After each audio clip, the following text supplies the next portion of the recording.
What's going on, everyone? It's the Fantasy Football Almanac, back at it, this time doing my Week 1 running back rankings videos. I'll be breaking down each matchup for each individual running back, but before I get into it, if you guys could, go down, leave a like, leave a comment. I'll be answering any questions you guys have, and subscribe to the channel, turn that notification bell on. Would really mean the world to me. With that out of the way, let's get into our top 24 running backs here, starting with Christian McCaffrey and Jonathan Taylor. These guys are already fantasy football studs here, Christian McCaffrey and Jonathan Taylor, but Jonathan Taylor is going up against the Texans. I mean, he should just absolutely destroy this team, make them weep on the field. And Christian McCaffrey here is playing up against the Browns. It is a revenge game for Baker Mayfield. And Christian McCaffrey, whenever he's on the field, he's the best running back in football. That's why I do have him ranked ahead of Jonathan Taylor on this tier list, but you cannot go wrong either way here. So that's why I do have Christian McCaffrey and Jonathan Taylor as my two running backs in my S tier. Let's move down to the A tier. The next running back I have is Austin Ekeler. Austin Ekeler this week is playing the Raiders alongside Justin Herbert. This man is a lock to probably score a touchdown, probably get 20 plus fantasy points. I mean, he's an absolute beast whenever he's on the field. He is playing the Raiders, who have the 19th best ranked defense, so really nothing special on the defensive front. Actually, their interior D-line is the weakest part of their defense, graded out on PFF at 61.3. So I'm not worried at all about Austin Ekeler. I wouldn't be no matter who he was playing, but he's got a pretty light matchup this week. Let's move on to my running back 4, though. My running back 4 for this week is Alvin Kamara. Alvin Kamara playing the Atlanta Falcons. When has the Atlanta Falcons ever had a good defense? Last year, according to PFF, and this year, they rank as the 32nd ranked defense. Their only bright spot is A.J. Terrell, and while A.J. Terrell is a beast, he's not going to be the one tackling Alvin Kamara here. Alvin Kamara, one of the best running backs in the entire league, is currently being faded due to his 6-game suspension. But the odds that happen realistically are low, not impossible. That's why I was a little lower on Alvin Kamara during the draft process. But if he is to play the full season, is a top 5 running back here. And in this matchup, I mean, he's an absolute lock to finish well ahead of where he was being drafted. My next running back is Saquon Barkley. I do have Saquon Barkley as my RB5. He does have kind of a hard matchup against the Tennessee Titans.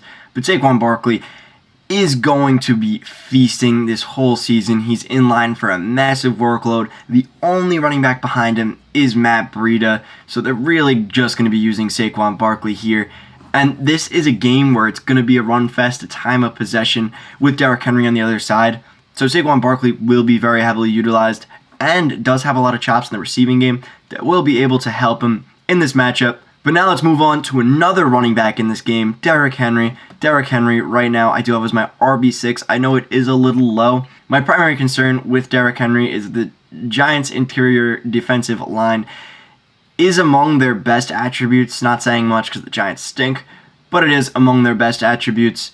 So Derrick Henry might get stopped at the line, and I am a little timid to see how he's going to be without A.J. Brown, without some pieces of the offensive line that he's had in the past. I am a little scared, so I do want to see Derrick Henry perform before I move him up. He could absolutely be moved up, and he's a must start, most definitely, but I have him right here as my running back 6 for this week. My next running back, my running back number 7, is Joe Mixon. Joe Mixon currently going up against the Pittsburgh Steelers for Week 1 division rival. Why I like Joe Mixon so much is last year, Joe Mixon against the Steelers dropped 90 yards on 18 attempts, and then went absolutely nuclear against the Steelers in his second game, 28 attempts for 165 yards and 2 touchdowns to go along with 4 receptions.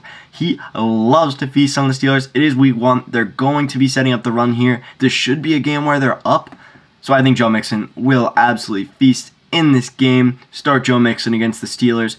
Let's move on to our next running back, our last running back in the A tier, Dalvin Cook. Dalvin Cook is a guy that I am a tiny bit worried about for this matchup. The Packers do have a stellar defensive line. Alongside this, Kevin O'Connell's new coaching scheme might be a tiny bit worse for Dalvin Cook. We aren't exactly sure. We don't know. But that's why I am a little bit lower on my board for this Week 1 matchup than I otherwise would be. Also, I mean, it's the Packers. The Packers could go up very early, and if that's the case, they might need to pass. The Vikings might need to pass the ball a tiny bit more, and if that happens, Dalvin Cook may be phased out of the offense a tiny bit. Dalvin Cook's still an absolutely phenomenal running back. That's why I have him in A tier. But now let's move on to the start of our B tier running backs in Najee Harris. Najee Harris is a guy I do have a little bit lower here. I think he could absolutely finish within those A tier running backs. My problem with Najee Harris is that he's going up against the Bengals. This should figure to be a shootout that the Steelers cannot keep up in.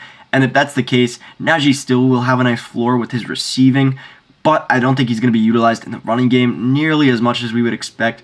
Also, I am a tiny bit wary because of the announcements Tomlin wants to maybe run more of a committee backfield. I really don't think it's going to happen. I think Najee Harris will be the guy, but I just want to see it for week 1 before I really jump in and buy all into Najee Harris. But now let's move on to our next running back. The next player I want to talk about is Leonard Fournette. I probably have him right about in line with where he will be projected here. The reason why I have Leonard Fournette at 10, the Cowboys defense is going to be a little bit tough. Their interior defensive line with Micah Parsons, DeMarcus Lawrence. I mean, the defensive line projects to be a little bit scary here. But Leonard Fournette is Leonard Fournette. The reason why I would be a tiny bit cautious about him is because the Bucs offensive line has been going through a lot of turmoil recently, a lot of people going down, and Tom Brady is now 45 years old. It is starting to get at least a little bit scary for him. But that's why I have Leonard Fournette at 10. Let's move on to number 11. My running back 11 is James Conner. The reason why I have James Conner at 11 is because they are playing the Chiefs, so I do think it is possible they get caught in a negative game script for James Conner. James Conner still will be utilized in the receiving game, but not as much as a guy like Najee Harris. So I am a tiny bit concerned with James Conner's overall workload in this game, but he should figure to have a very, very nice floor. The Chiefs are only favored by 3.5. It is a little bit surprising. We'll see exactly what happens. We'll see how this offense operates now without DeAndre Hopkins and with Marquise Brown. But right now I have James Conner at 11. There's no questions of workload or anything like that. Now let's move on to running back 12 here. My running back 12, a guy you've probably been waiting for a little bit, DeAndre Swift. I love DeAndre Swift. I think DeAndre Swift is going to be great this season. He's very consistent, very reliable. Was the RB7 in points per game last season, but I am a little concerned with this matchup against the Eagles. The Eagles' defensive line is absolutely star-studded. It is actually scary how good their line is. Sure, the Lions' O-line is really great as well, but I am a little scared with DeAndre Swift's overall production for this week. I think he still will be great. That's why I have him at B tier, still the last player in my B tier here. And he will have a nice floor because of rushing upside, but I am a little concerned with the overall ceiling, and that is why I have him in the B tier here. Nick Chubb, starting us off in the C tier here. A guy I think I probably could have had higher realistically. My problem is he doesn't get the receiving work, which is a little concerning for his overall ceiling. I still think Nick Chubb has a very, very nice floor here. And the Panthers should not figure to go up big. I don't think the Panthers are going to blow them out 28-0. I mean, it is possible, but the odds of that are low. And the Browns need to run the ball to win. They have Kareem Hunt. They have Nick Chubb. They're going to be handing the ball off an absolute ton.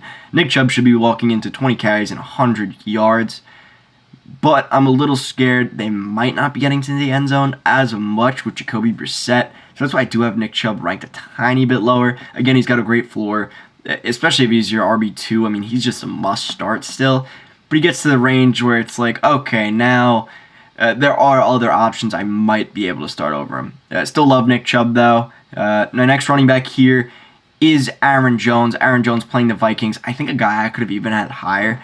But the way I look at him is he will probably have less rushing work than Nick Chubb, but more receiving work, so I think it kind of evens out pretty much.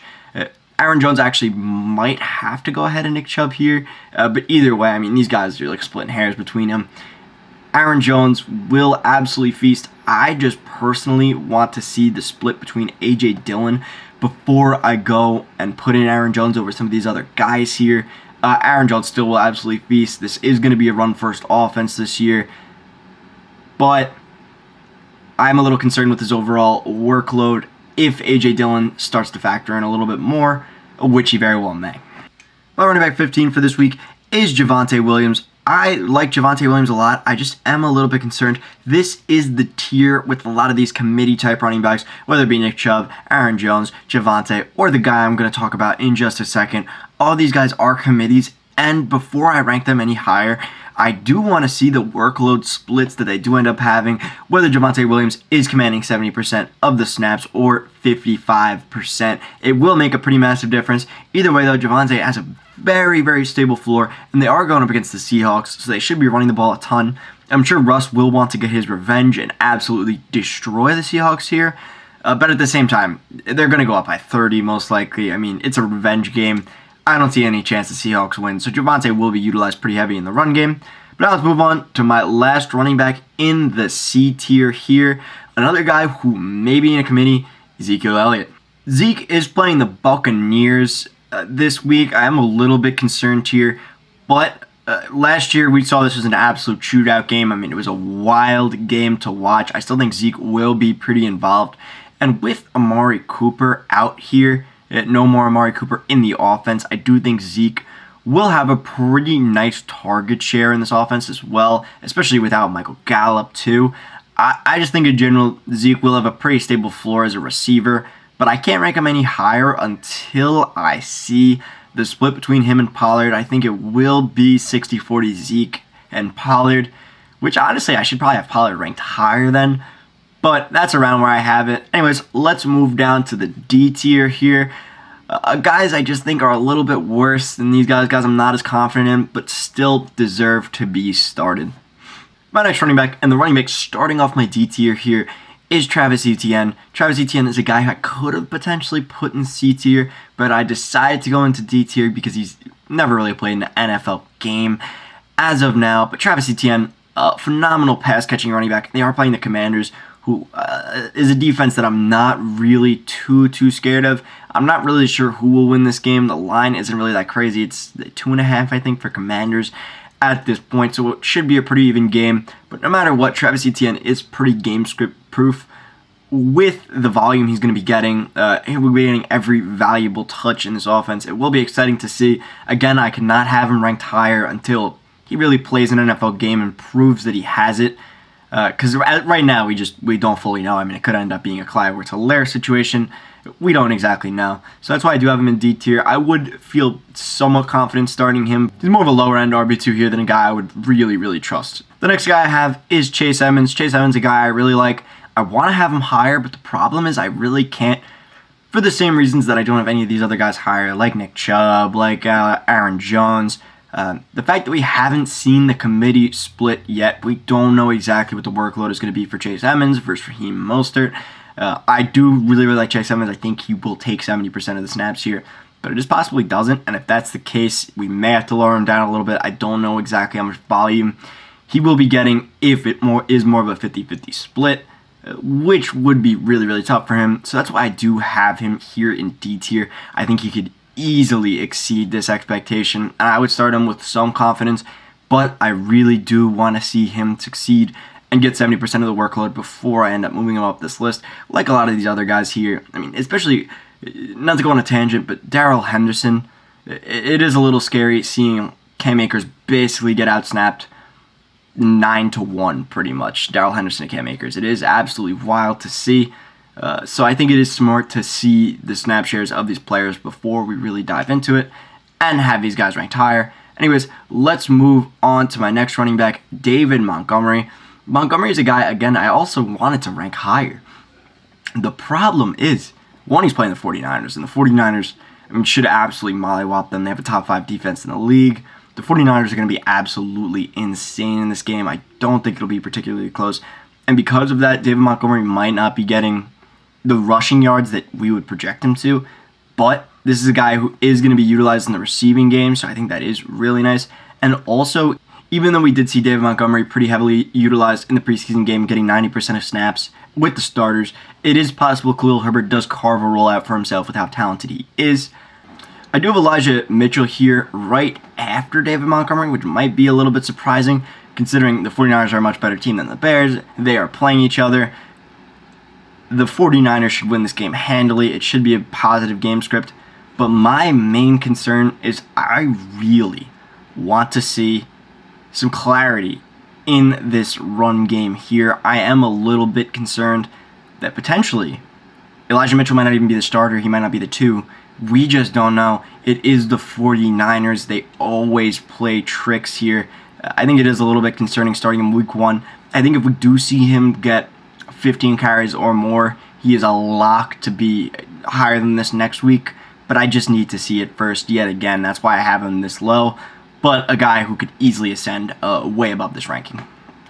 My next running back is A.J. Dillon. A.J. Dillon, a guy I'm absolutely fine with having higher yet again. I mean, I like a lot of these guys, I think, more than I otherwise should. But A.J. Dillon, a guy who should figure to be pretty heavily utilized in the rushing and receiving game. I still definitely have to have him lower than Aaron Jones because this should figure to be more of a 60-40 split than a 50-50 split.